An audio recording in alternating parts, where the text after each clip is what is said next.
जोहार। मैं हूं आपमन के संग ललिता चक्रधारी और आपमन देखा तो न्यूज प्लस 21। चलो शुरू करथन बिहिनिया के खबर। संयुक्त किसान मोर्चा के मीटिंग में आंदोलन खत्म करे बर आज हो सकत है फैसला। दिल्ली में विदेश ले लौटे 4 और यात्री LNJP में भर्ती, अब तक 30 लोगन हुई एडमिट। आज मथुरा में रही सीएम योगी आदित्यनाथ जनसभा ला कर ही संबोधन। गोवा में चुनाव ले पहली कांग्रेस ला झटका, पूर्व सीएम रवि जी नाइक बीजेपी में शामिल हो। कोविड सेंटर के प्राथमिकता सूची में छत्तीसगढ़ के इंडोर स्टेडियम टॉप में, दूसरा लहर में 4 दिन में बने रही 334 बेड। 15 नगरीय निकाय में मतदान बर छत्तीसगढ़ के चुनाव इलाका में 20 दिसंबर के रही अवकाश। छत्तीसगढ़ में 3 महीना पहली जैसे हुई कोरोना संक्रमण, दिसंबर में 2 बार आंकड़ा 44 तक पहुंचिस। दिल्ली में खत्म हो सकत है डॉक्टर मन के हड़ताल, देर रात तक चलिस बैठक।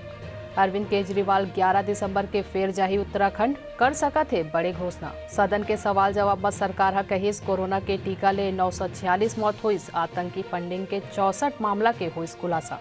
ऐसा नहीं तमाम जानकारी ले लगातार अपडेट रहे बर हमारे चैनल ला लाइक और सब्सक्राइब करना झन भूलो। नोटिफिकेशन बर बेल आइकन ला घालो दबाओ। देखत रहो न्यूज प्लस 21, आप मन के हक की बात।